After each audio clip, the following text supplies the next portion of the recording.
तो ये है अपने जियोग्राफी का मास्टर वीडियो। नेक्स्ट पार्ट जो इसके अंदर अपने भारत की जलवायु बच रही थी वो अपन इसके अंदर देखेंगे। भारत की जलवायु से रिलेटेड क्वेश्चन जितने भी है वो सारे इस वीडियो के अंदर आपके कवर हो जाएंगे। कुछ चीज़ें हैं जो भारत की जलवायु पढ़ते समय अपने को ध्यान रखना चाहिए, जो मैं आपको स्टार्टिंग में बता देता हूँ। जैसे कि सबसे पहली बात ध्यान रखना, हवाएं जो चलती है वो लो प्रेशर से हाई प्रेशर की ओर चलती है। किधर चलती है? लो प्रेशर से हाई प्रेशर। हवाएं हमेशा लो प्रेशर से हाई प्रेशर होती है। जहां पे भी लो प्रेशर होगा, जहां पे भी लो प्रेशर होगा वहां पे गर्मी ज्यादा होगी। जहां पे हाई प्रेशर होगा तो उसके अपोजिट ठंड ज्यादा होगी। दूसरी बात, जब भारत के अंदर गर्मी होगी तो ऑस्ट्रेलिया में क्या होगी? ठंड। और जब ऑस्ट्रेलिया में ठंड होगी तो भारत में क्या होगी? गर्मी। ये कुछ बातें हैं जो आपको ध्यान रखनी है। भारत की जलवायु के बारे में बात करें तो भारत की जलवायु है उष्णकटिबंधीय जलवायु। कौन सी जलवायु? उष्णकटिबंधीय जलवायु। बेसिकली भारत की जलवायु का जो है एक अरबी शब्द से इसकी स्टार्टिंग हुई थी, जिसको बोलते हैं मौसमी शब्द, जिसका अर्थ है मानसून। भारत के अंदर 4 प्रकार की जलवायु पाई जाती है। एक सबसे पहली जलवायु पाई जाती है आपकी शीत ऋतु, ग्रीष्म ऋतु, वर्षा ऋतु, और एक और होती है शरद ऋतु, जिसको अपन रिटर्निंग मानसून या लौटता हुआ मानसून भी कह सकते हैं। दिसंबर जनवरी में जो पानी भारत के अंदर गिरता है उसी को अपन शरद ऋतु कहते हैं, और उसी को अपन क्या बोलते हैं? लौटता मानसून या रिटर्निंग मानसून। ठीक है, ये कुछ चीजें हैं जो आपको ध्यान रखने योग्य थी। ठीक है, शुरू करते हैं। देखो, एक बात ध्यान रखना, भारत के अंदर जो होती है, भारत जो अवस्थित है, अगर अपन मैप के अंदर देखें तो भारत 8 डिग्री 4 मिनट से लेके 36 डिग्री 7 मिनट तक अवस्थित है। अर्थात 0 से लेकर 30 डिग्री अपन मोटा मोटा मान के चले तो 0 से 30 डिग्री के बीच में भारत अवस्थित है। अब इसके अंदर क्या होता है, 0 से 30 डिग्री बीच में जो हवाएं चलती है उसको अपन बोलते हैं स्थायी रूप से व्यापारिक पवनें। क्या बोलते हैं? स्थायी रूप से व्यापारिक पवनें। 60 डिग्री से 90 डिग्री के अंदर जो हवाएं चलती है उसको बोलते हैं अपन ध्रुवीय पवनें। और 30 डिग्री से जो 60 डिग्री तक हवाएं चलती है उसको बोलते हैं अपन पछुआ पवनें। तो 3 प्रकार की पवनें अपनों ने यहाँ देख ली। सबसे पहले व्यापारिक पवनें, ध्रुवीय पवनें और पछुआ पवनें। एक बात ध्यान दूंगा, 0 से 30 डिग्री के बीच में जब आप चलोगे तो वहां पे आपको गर्मी देखने को मिलेगी। क्या देखने को मिलेगी? तपता हुआ एरिया मिलेगा। 0 से 30 डिग्री के बीच में आप चाहे नॉर्थ की साइड चलो चाहे साउथ की साइड चलो, आपको तपन मिलेगी, गर्मी मिलेगी। 30 से 60 डिग्री के बीच में चलोगे, 30 डिग्री से 60 डिग्री के बीच में, तो आपको थोड़ी गर्मी से राहत और हल्की हल्की ठंड भी देखने को मिलेगी, अच्छी ठंड देखने को मिलेगी ना। और उसके बाद में जब अपन 60 डिग्री से 90 डिग्री के बीच में चलेंगे तो वहां तो आपको बहुत ज्यादा पूरा एक कोल्ड जोन मिलेगा, पूरा ठंडा एरिया मिलेगा, है ना। ये खास करके आप ध्यान रखना। अब क्या होता है 0 डिग्री। अब 0 भारत को अपन जब देखते हैं तो एक मैप के अंदर अगर आप देखें तो सेंटर में आता है आपका 0 डिग्री। 0 डिग्री से नॉर्थ की चलेंगे 30 डिग्री, है ना। उसके ऊपर अपन चलते तो 90 डिग्री को मान लेते हैं। अब क्या होता है कि 0 डिग्री से 30 डिग्री के बीच में भारत के अंदर जब गर्मी होती है तो 30 डिग्री पे एक टेम्परेरी लो प्रेशर बेल्ट बनता है। Temporary low pressure. Temporary low pressure का मतलब क्या हुआ? हाई प्रेशर से हवाएं किधर चलेगी? टेम्परेरी लो प्रेशर की तरफ, है ना। हवाएं चलेगी टेम्परेरी लो प्रेशर की तरफ चलेगी। तो उसी दरमियान क्या होगा, अभी हाल मैंने बताया कि अपने यहाँ अगर लो प्रेशर है तो हाई प्रेशर कहाँ होगा? ऑस्ट्रेलिया में होगा।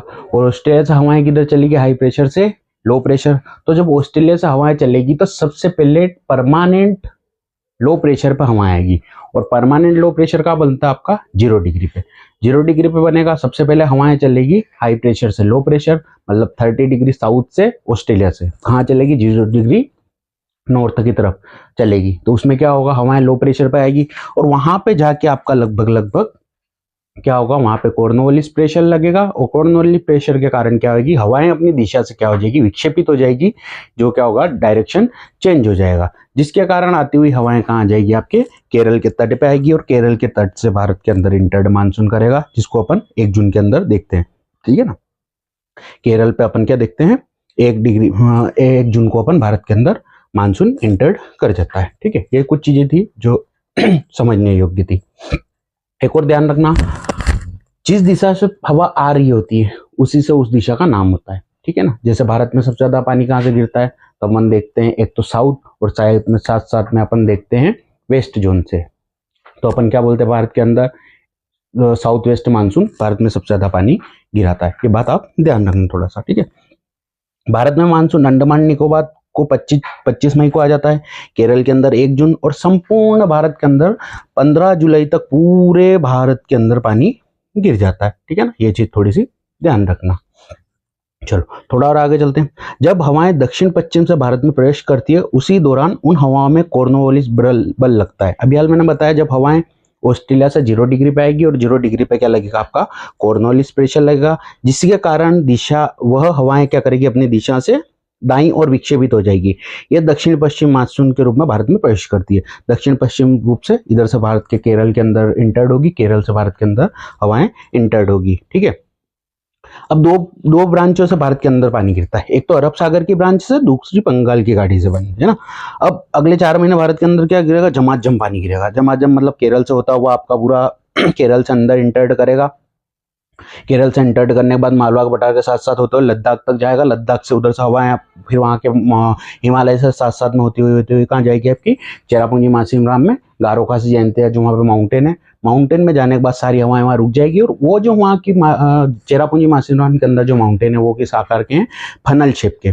फनल शेप मतलब ऐसा समझ सकते हो आप, है ना, नीचे से ऊपर जाके बिल्कुल पतला फनल आकार के। तो वो हवाएं सारी वहां पे क्या होती है, हवाएं घूमती रहती और सारा पानी वहां पे आपका गिरा देती है, और वहां पे सबसे ज्यादा पानी चेरापूंजी मासिमराम में आपका गिरता है, ठीक है। इसके बाद में अपन और भी देखें तो बंगाल की खाड़ी में गारो खासी जयंती मैंने बता दिया। सितंबर के मौसम में बदलाव, सूर्य का दक्षिणायन होना, है ना। अब देखो चेंजेस आएगा, सितंबर के समय में क्या होगा, सूर्य क्या होगा, दक्षिणायन हो जाएगा, साउथ में चला जाएगा, जिसके कारण क्या होगा, ऑस्ट्रेलिया में क्या बन जाएगा, आपका लो प्रेशर। अपने यहाँ जो 30 डिग्री पे लो प्रेशर बेल्ट बन रहा था, अब 30 डिग्री साउथ में लो प्रेशर बेल्ट बनेगा, पर टेम्परेरी, ठीक है। 0 डिग्री पे तो परमानेंट लो प्रेशर है ही सरी, इसके साथ साथ में आपके 30 डिग्री साउथ में सितंबर में क्या होगा, वहां पे टेम्परेरी लो प्रेशर बेल्ट बनेगा। और एक हमेशा ध्यान रखना, temporary low pressure belt permanent low pressure से ज्यादा पावरफुल रहेगा। तो हाई प्रेशर कहाँ बनेगा, भारत के अंदर, है ना।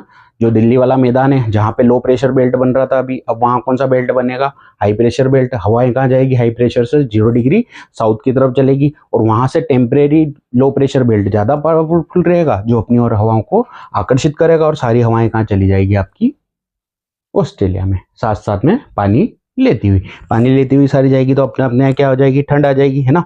अब इसको क्या बोलते हैं, उत्तर पूर्वी मानसून, और इसको लौटता हुआ मानसून भी बोलते हैं।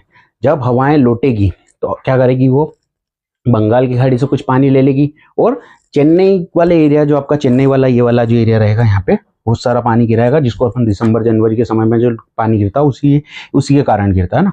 हवाएं जो आएगी वो चेरापूंजी मासिमराम से आएगी, आपकी नॉर्थ ईस्ट से, बंगाल अरब सागर से पानी लेती हुई, चेन्नई में पानी गिराती हुई, और 0 degree permanent low pressure belt से होते हुए temporary low pressure belt Australia के अंदर जो बन रहा है वहां तक हवाएं चली जाएगी, और वहां अपने यहाँ पे क्या हो जाएगी, ठंड स्टार्ट हो जाएगी, ठीक है। नेक्स्ट जो आता है आपका, ये तो थी आपकी वर्षा ऋतु, नेक्स्ट आती शीत ऋतु। शीत ऋतु है ठंड वाला, विंटर सीजन जिसको अपन बोलते हैं। भारत में शीत ऋतु का काल दिसंबर से फरवरी तक रहता है, ये बात तो आप जानते ही हो। इस समय सूर्य की स्थिति दक्षिणायन होती है, जिसके कारण उत्तरी गोलार्ध में तापमान कम होने से हिमालय के उत्तर में स्थित तिब्बत का पठार उच्च वायु दाब केंद्र स्थापित होने लगते हैं। इसी उच्च दाब केंद्र से दक्षिण भारत में उपमहाद्वीप की और निम्न स्तर पर धरातल के साथ साथ पवनों का प्रवाह प्रारंभ हो जाता है। उपयुक्त पवनों में अतिरिक्त भारत के उत्तर में स्थित हिमालय के ऊपर क्षोभमंडल की सीमा पर एक प्रकार का वायु संचरण पाया जाता है, जिसे जेट प्रवाह कहते हैं ना। बहुत स्पीड से हवाएं चलती है, जिसको उसकी स्पीड जो होती है लगभग 150 से लेकर 350 किलोमीटर पर आवर की स्पीड से हवाएं चलने लगती है, जो तिब्बत के पहाड़ के समांतर हिमालय के ऊपर उत्तर से चलती हुई हिमालय के तिब्बत के उच्च भूमि इन जेट प्रवाहों के मार्ग को अवरुद्ध कार्य करता है, जिसके फलस्वरूप जेट प्रवाह 2 भागों में विभक्त हो जाती है। एक शाखा तिब्बत के पठार के उत्तर में बह जाती, तो दूसरी शाखा क्या होती, भारत हिमालय के दक्षिण से पूर्व की ओर प्रवाहित होती। इसी कारण भारत के अंदर हल्की हल्की ठंड वगैरह चालू हो जाती है, और लगभग अच्छा एटमोस्फेयर। हिमालय में तो खैर अच्छा खासा ठंडा रहता ही एरिया, पूरा हिमालय वाला एरिया आपका हिमाचल प्रदेश देख लो, है ना, उत्तराखंड देख लो, है ना, आपके जो भी नॉर्थ वाले जितने जम्मू कश्मीर वगैरह जितने भी स्टेट, वहाँ सब जगह अच्छा ठंडा मौसम वहाँ पे हो जाता है, अच्छा खासा गर्मी हो जाता है। अब पश्चिमी विक्षोभ किसको कहते हैं, तो इसी समय भूमध्य सागर में चक्रवात उत्पत्ति होती है, जो भूमध्य सागर के आसपास के क्षेत्रों में चक्रवाती वर्षा कराते हैं। पश्चिमी जेट प्रवाह इन चक्रवातों से भूमध्य सागर से खींचकर भारत के उत्तर पश्चिम क्षेत्रों तक ले जाता है, जिसे पश्चिमी विक्षोभ कहा जाता है ना।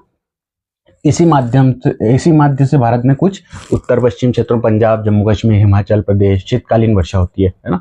और शीतकालीन में ही उत्तर पश्चिम में उच्च दाब का निर्माण होता है, जिसके पवनें उत्तर पूर्व से दक्षिण पश्चिम की ओर चलने लगती है। इसे उत्तरी पूर्व लौटता हुआ मानसून के नाम से आता है। इसे लौटते हुए मानसून में नवंबर दिसंबर तमिलनाडु के तटीय क्षेत्रों में वर्षा होती है। एक रीजन ये भी था कि भाई यहाँ से हवाएं जो रिटर्न होती है तो तब आपके चेन्नई वगैरह में पानी गिराती है, और साथ साथ में कुछ पानी जो गिरता है वो आपके पश्चिमी विक्षोभ के कारण भी आपके भारत में पानी गिरता है, लौटते हुए मानसून के कारण। दिसंबर जनवरी में जो आपके पानी गिरता है वो इसके कारण भी गिरता है। इसके बाद आता है आपका गर्मी का सीजन, है ना। ग्रीष्म ऋतु में मौसम की क्रियाविधि क्या होती है? तो भारत में ग्रीष्म ऋतु का आगमन मार्च माह में होता है, जब सूर्य के उत्तरायण होने से संपूर्ण भारत के तापमान में वृद्धि होने लगती है। इस ऋतु में उत्तर पश्चिम भारत में दिन के समय तेज गर्म और शुष्क हवाएं चलती है, जिसे लू कहा जाता है। लू के नाम से भी आप जानते हैं। सूर्य के उत्तरायण होने के कारण धीरे धीरे उष्ण कटिबंधीय अभिसरण क्षेत्र ITCZ जिसको कहा जाता है, उत्तर की ओर खिसकने लगता है। ITCZ एक निम्न दाब क्षेत्र था जो गर्म वायु को ऊपर उठने से निर्मित होता है। जो गर्म वायु जो ऊपर उठती है तो उसके कारण क्या प्रेशर बनता है, जिसको अपन क्या बोलते हैं? ITCZ।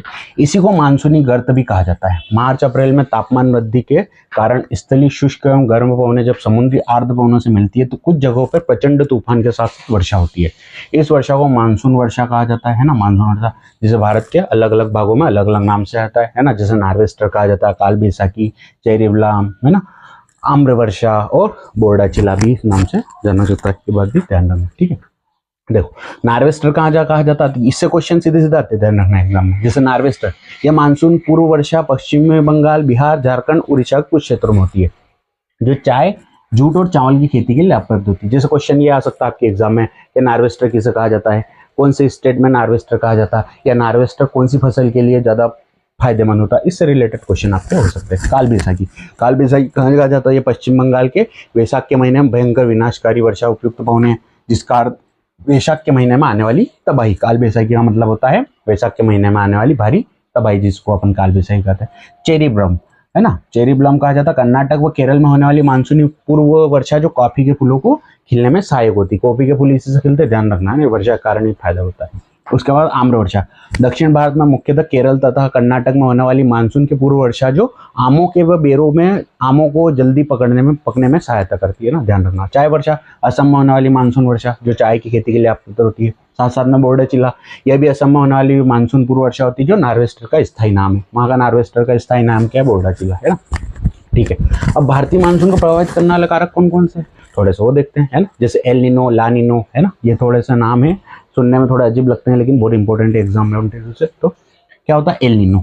एल नीनो पेरू के तट पर चलने वाली गर्म जलधारा है। यह जलधारा जब पूर्व से पश्चिम की ओर प्रभावित होती है तो ऑस्ट्रेलिया के उत्तर में प्रशांत महासागर के जल को गर्म कर देती है, जिससे यहाँ एक निम्न दाब क्षेत्र का निर्माण होता है। जब कभी इस निम्न दाब का विस्तारित हिंद महासागर के पूर्वी मध्यवर्ती क्षेत्र में होता है तो इस निम्न दाब के कारण यह भारत के मानसून को अपनी ओर खींचने लगता है, जिससे भारत की मानसून तुलनात्मक दृष्टि से कमजोर हो जाता है। कहने का मतलब सीधा सीधा ध्यान रखना, एल नीनो का प्रभाव क्या पड़ता है? भारत में पानी कम गिरेगा, ठीक है ना। अगर एल नीनो का प्रभाव हुआ तो भारत में मानसून इतना स्ट्रॉन्ग नहीं होगा जितना होना चाहिए, जिसके कारण भारत में कम पानी गिरेगा और भारत में सीधा सीधा देखने को मिलेगा, ठीक है। इससे भारतीय उपमहाद्वीप में सूखे की स्थिति उत्पन्न हो जाती है। 1987 में आए सूखे का कारण एल नीनो प्रभावी था। इसे चाइल्ड ऑफ क्राइस्ट भी कहा जाता है ना, ध्यान रखना, चाइल्ड ऑफ क्राइस्ट से कहा जाता है। तो कब प्रभावित हुआ था last time Bharat El Nino से? 1987 में। एक और है ला नीनो। ला नीनो क्या है? ला नीनो पेरू के तट पर चलने वाली ठंडी जलधारा है जो एल नीनो के विपरीत पश्चिम प्रशांत महासागर के तापमान को गिरा देती, जिससे इस क्षेत्र में उच्च दाब की स्थिति उत्पन्न होती। फलस्वरूप भारतीय मानसून पर इसका सकारात्मक प्रभाव पड़ता। मतलब ला नीनो से क्या होगा? आपके यहाँ अच्छा खासा पानी गिरता है, ध्यान रखना। जेज स्ट्रीम, ITCZ, उष्णकटिबंधीय अभिसरण क्षेत्र जिसको कहा जाता है, सोमालिया की धारा भी जिसको कहा जाता है। सोमालिया की धारा अफ्रीका के पश्चिम तट पर चलने वाली ठंडी जलधारा है जो भारत के पश्चिम में स्थित अरब सागर को तापमान को गिरा देता है। अरब सागर के तापमान गिरने के कारण भारत की मानसून का सकारात्मक प्रभाव पड़ता है। अगर वहां तापमान गिरेगा अरब सागर में तो भारत पे इस पर क्या होगा? इसमें सकारात्मक प्रभाव पड़ेगा। ये थोड़ा सा ध्यान रखना। चलो वर्षा का वितरण देख लेते हैं, कहाँ कहाँ कितना कितना पानी गिरता है ना, ठीक है। चलो भारत में वर्षा का वितरण असमान है, हर जगह अलग अलग, भारत के अंदर हर स्टेट में अलग अलग पानी गिरता है, थोड़ा सा अपन इसके अंदर देखेंगे, है ना। वर्षा का वितरण मुख्यतः सागर की निकटता है तथा उच्चावच की स्थिति पर निर्भर करती है। पश्चिमी घाट, मेघालय का पठार, उत्तरी पूर्वी पहाड़ियां तथा हिमालय के पर्वतों का प्रभाव भारत के वर्षा के वितरण में महत्वपूर्ण भूमिका निभाता है। जैसे मेघालय के दक्षिण भाग में स्थित मासिमराम चेरापूंजी में औसतन वर्षा 1000 सेंटीमीटर, सबसे ज्यादा भारत में जो पानी गिरता है चेरापूंजी मासिमराम में गिरता है 1000 सेंटीमीटर। तो वहीं उत्तर पश्चिम में बढ़ते हुए लेह लद्दाख में वर्षा की मात्रा 20 सेंटीमीटर। मतलब आप देख लो कितना डिफरेंस है, एक जगह गिर रहा है पानी 1000 सेंटीमीटर, एक जगह गिर रहा है 20 सेंटीमीटर, पूरे all over one whole year में, ठीक है ना, ध्यान रखना। भारत में सबसे अधिक वर्षा वाला स्थान कौन सा है? मासिमराम। जबसे सबसे कम कौन सा है? लेह। एग्जाम में सीधे से पूछा जाता है भारत में सबसे ज्यादा वर्षा कहाँ होती है, तो ध्यान रखना आपके मासिमराम में, और सबसे कम कहाँ होती है? लेह के अंदर, ठीक है। प्रायद्वीप भारत में सबसे अधिक वर्षा कहाँ होती है? कोंकण तथा मालाबार तट के किनारे, जबकि पश्चिम घाट में पूर्वी भाग पर वष्टि छाया क्षेत्र। वष्टि छाया मतलब जिसको शेडो जोन कहा जाता है। शेडो जोन वो एरिया होता है जैसे माउंटेन है तो माउंटेन के बैकवर्ड वाला एरिया, है ना। ये माउंटेन है तो माउंटेन के आगे वाला एरिया जहाँ पानी गिर रहा है तो इसकी जो छाया जिसके ऊपर पड़ रही है, तो जिसके कारण हवा आ नहीं पाएगी, हवाएं कोई आएगी तो इधर से सामने से निकल जाएगी, और सामने से निकल जाएगी तो बीच वाला एरिया क्या रह जाएगा? सूखा रह जाएगा, जिसको वृष्टि छाया प्रदेश या फिर शेडो जोन भी जिसको कहा जाता है, ध्यान रखना। भारत के उत्तर पश्चिम में अरावली पर्वत श्रृंखला का दक्षिण पश्चिम मानसून पवने असमांतर होता है ना। वो ये कि सीधा सीधा शेडो जोन के कारण रहेगी, वहाँ पे आपके राजस्थान में कुछ जगह पानी नहीं गिरता, उसका प्रभाव सीधा सीधा आप इसमें देख सकते हो, है ना, ये भी ध्यान रखना। भारत में बंगाल की खाड़ी में 35%, अरब सागर से 65% वर्षा होती है। मतलब बंगाल की खाड़ी से जो ब्रांच आती है उससे कितना, मैंने बताया था स्टार्टिंग में, भारत के अंदर 2 ब्रांचों से पानी गिरता है, एक तो अरब सागर, एक बंगाल की खाड़ी। तो अरब सागर से आपका कितना गिरेगा? 65, बंगाल की खाड़ी से 35, है, दोनों का ध्यान रखना। संपूर्ण भारत में वर्षा आधार पर 3 भागों में बांटा था। जैसे अत्यधिक वर्षा क्षेत्र, अत्यधिक वर्षा क्षेत्र कौन कौन सा है? ये वे क्षेत्र है जहाँ वर्षा 200 सेंटीमीटर से अधिक होती है।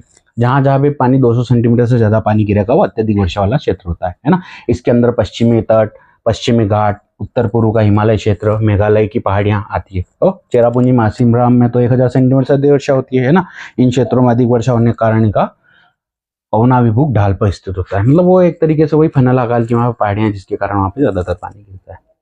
इसके बाद आता है मध्य वर्षा वाला क्षेत्र। कौन सा? मध्य वर्षा वाला क्षेत्र। मध्य वर्षा वाला क्षेत्र देखें तो ये भी क्षेत्र है जहाँ पे वर्षा कहाँ कितनी गिरी? 100 to 200 सेंटीमीटर। इसके अंदर गुजरात के दक्षिण भाग, पूर्वी तमिलनाडु, झारखंड, बिहार, उत्तर प्रदेश, पश्चिम बंगाल तथा मध्य प्रदेश के कुछ भाग आते हैं ना। मध्य प्रदेश के भी कुछ भाग इसके अंदर आते हैं। फिर आता है निम्न वर्षा वाला क्षेत्र, जहाँ पे सबसे कम पानी गिरता है, कम। ये वे क्षेत्र है जहाँ वर्षा कितनी होती है? 50 to 100 सेंटीमीटर होती है। इसके अंदर का पश्चिमी उत्तर प्रदेश, दिल्ली, हरियाणा, पंजाब, जम्मू कश्मीर, पूर्वी राजस्थान, गुजरात, दक्कन के पठार आते हैं, है ना। इन क्षेत्रों में निम्न वर्षा के कारण प्रमुख विमुख ढाल है। मतलब वही है प्रमुख कारण क्या है इसका? पवनाभिमुख ढाल है। मतलब वो जो हवाएं हैं, हवाएं क्या कर रही है? पहाड़ के साथ साथ में चलती हो रही है, उनके विमुख है, इस वजह से यहाँ पे, और साथ साथ में समुद्र तट से भी दूर होते हैं, इसके कारण भी यहाँ पे पानी कम गिरता है ना। भारत में होने वाली मानसूनी वर्षा की विशेषताएं देख लेते हैं।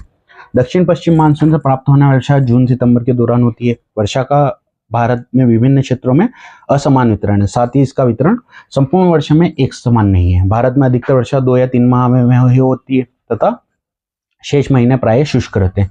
कुछ ऐसे स्थान भी है जहाँ 1000 सेंटीमीटर से अधिक वर्षा होती है तथा कुछ ऐसे स्थान भी है जहाँ मात्र 15 सेंटीमीटर से भी कम वर्षा होती है। भारत में वर्ष भर वर्षा की अनिश्चितता रहती है। कभी कभी मानसून बहुत तेजी से आता है तो कभी कभी समय से पहले आ जाता है। पुनः कभी कभी क्या होता है, अत्यधिक वर्षा के कारण बाढ़ जैसे फसल नष्ट हो जाती है, तो कभी कभी कम वर्षा के कारण सूखा पड़ने की अकाल की स्थिति भी बन जाती है। कभी कभी मानसून के सही समय पर आगमन के पश्चात भी बीच में अवरोध आ जाता है और वर्षा कुछ समय के लिए रुक जाती है। इसे मानसून का टूटना भी कहा जाता है। भारत में कभी कभी लगातार कई दिनों तक मूसलाधार वर्षा होती है ना, जिससे मिट्टी का अपरदन, वही मिट्टी का कटाव जिसको अपन बोलते हैं, है ना। सबसे ज्यादा मिट्टी का कटाव वैसे आपकी चंबल रिवर करती है, ध्यान रखना, है ना। ये चीज भी ध्यान रखना। है ना, तो मूसलाधार पानी के कारण क्या होता है? वर्षा का वो मिट्टी का अपरदन होता है तथा पानी की मात्रा बढ़ने पर जनजीवन भी अस्त व्यस्त हो जाता है। कहीं कहीं अचानक अत्यधिक मूसलाधार वर्षा की घटना दिखाई देती है, जिससे बादल का फटना, है ना, मानसूनी वर्षा की अपर्याप्तता इसी की एक अन्य विशेषता है, वर्षा से प्राप्त होने वाला जल फसलों के लिए अपर्याप्त रहता है। भारत लगभग आधा क्षेत्र वर्षा की अपर्याप्तता से ग्रसित है। कई बार वर्षा सामान्य से पहले समाप्त हो जाती है, जिसके खड़ी फसलों में नुकसान पहुंचता है। साथ ही शीतकालीन फसलों में भी बोने में कठिनाई होती है। मतलब वो पानी कहीं गिर नहीं रहा है तो प्रॉब्लम आती है। भारत के अंदर एक बड़ी प्रॉब्लम है ना, जिसी के कारण अभी अपन देखते हुए केंद्र सरकार ने सारी नदी जोड़ो परियोजना बनाई थी। मैंने इससे पहले टॉपिक में आपको सारी नदी परियोजना बता दी थी, कौन सी नदी को किससे जोड़ रहे, तो वो नदी परियोजना इसी को देखते हुए अपने क्या करी थी, नदी परियोजना अपने देखी थी ना। अब मानसून से संबंधित अनुसंधान कार्य में लगे प्रमुख संस्थाएं कौन कौन सी है वो थोड़ा देख लो। ये वाला टॉपिक इंपॉर्टेंट है, इससे एग्जाम में अभी भी पूछे गए थे, यूपीएससी में पूछा गया था, एसएससी सीजीएल में भी इससे रिलेटेड क्वेश्चन आए थे, एसएससी एमटीएस सीपीओ उनमें सीधे सीधे। इसके अलावा बिहार पुलिस, उत्तर प्रदेश पीसीएस में तो सीधे सीधे इससे क्वेश्चन पूछे गए थे अभी, है ना। और एमपीएसआई और एमपी कांस्टेबल में भी इससे क्वेश्चन आए थे, है ना। चलो तो थोड़ा सा टॉपिक थोड़ा सा ध्यान देना। भारतीय मौसम विभाग कहाँ है भारत में, तो ये ध्यान रखना कहाँ है आपका, नई दिल्ली में। भारतीय उष्णकटिबंधीय मौसम विभाग संस्था कहाँ है, तो पुणे के अंदर है। भारतीय विज्ञान संस्था कहाँ है, तो बेंगलोर में है, ठीक है ना। इसके साथ में भारतीय प्रौद्योगिक संस्था कहाँ है आपकी, तो भुवनेश्वर नई दिल्ली में। भुवनेश्वर और नई दिल्ली, भुवनेश्वर आपके उड़ीसा के अंदर आता है और नई दिल्ली में भी, दोनों जगह। Centre for development of advance कंप्यूटरिंग, है ना, ये आपका पुणे के अंदर है। विज्ञान तथा तकनीकी विश्वविद्यालय, ये आपका कोचीन में है। राष्ट्रीय अंतरिक्ष प्रयोगशाला आपके बेंगलोर में, ठीक है ना। और भारतीय राष्ट्रीय समुद्र सूचना केंद्र कहाँ है आपका, हैदराबाद में, है ना। तो ये थोड़ा सा ध्यान रखना, इंपॉर्टेंट टॉपिक, इससे क्वेश्चन आते हैं। बाकी ये आपको अगर और डिटेल में पढ़ना हो ये मौसम, तो अपन एक बार और इसको डिटेल में सिर्फ उसके अंदर ये रखेंगे कि पानी कहाँ से आता क्या आता है, वो पूरा मैपिंग वाला सिस्टम रखेंगे, जियोग्राफी में जो मैपिंग होता है। बाकी जियोग्राफी का जो मेन टॉपिक था वो अपन यहीं पे खत्म करते हैं।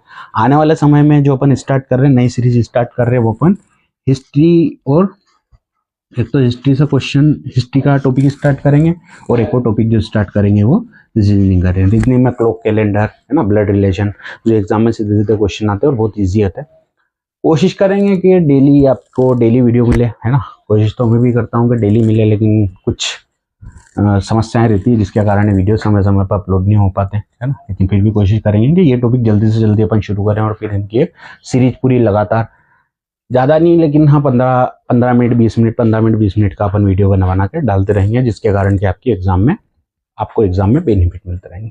वैसे बहुत सारा डेटा आपको यूट्यूब पे मिलता है, पर उसी के साथ साथ में ये भी डेटा इंपॉर्टेंट है। बहुत सारों की शिकायत रहती है कि पीछे लिखा हुआ जितना भी है वो दिखता नहीं है, तो ये नहीं दिखने का एक बड़ा रीज़न ये है कि ये शॉर्ट नोट्स है जो मैंने खुद के लिए बना रखे हैं, ठीक है। इन्हीं को मैं एक्सप्लेन कर देता हूँ। अब आप इस वीडियो को ज़्यादा से ज़्यादा सुनो, सिर्फ जितना ज़्यादा सुनोगे उतना बेनिफिट आपको मिलेगा, इस बात की गारंटी मैं देता हूँ। आप एक बार सुनो, 2 बार सुनो, 3 बार सुनो, देखने की जरूरत है ही नहीं। आप वॉइस में कन्वर्ट करके भी सुन सकते हो, आप सुनो, सिर्फ देखने की जरूरत आपको है ही नहीं, आप सुनो। जितनी बार सुनोगे उतना ज़्यादा आपको इसका बेनिफिट मिलेगा, और रिजल्ट इसके आपको बहुत लाभप्रद होंगे, ठीक है। अब आने वाले समय में जो भी सीरीज अपन शुरू करेंगे उसका नोटिफिकेशन आपको समय समय पर दे दिया जाएगा। तो चलिए आज के लिए इतना ही, धन्यवाद।